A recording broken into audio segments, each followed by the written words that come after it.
décès de mon père m'a mobilisé parce qu'il avait laissé une phrase, je ne peux rien vous dire. Cette phrase est restée énigmatique dans ma tête. Qu'est-ce qu'il voulait me dire? Peut-être rien d'ailleurs.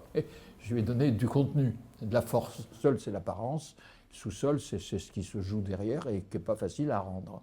Le sous-sol, c'est le degré de précision ou d'exigence et ça, c'est parce que je suis sociologue, je cherche des choses invisibles, hein, ou historien, si vous voulez, c'est pareil, on cherche, on creuse, quoi. C'est une autobiographie assumée, c'est-à-dire je me prends comme objet de ma propre recherche.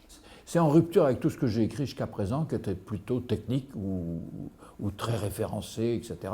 Là, c'est ce qu'il y a au fond de moi que je n'avais jamais élaboré complètement, ni même avoué complètement. Ça témoigne sans doute d'une traversée longue mais significative, comme d'autres, des boomers. Hein, le monde heureux, enfin heureux,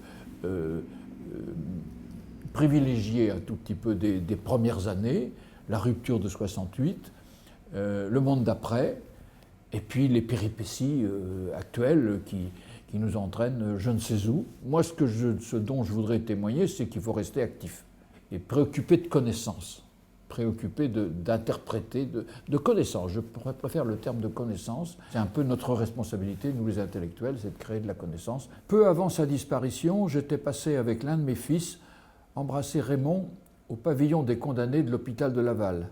Il n'y avait plus aucun espoir, il se mourait lentement.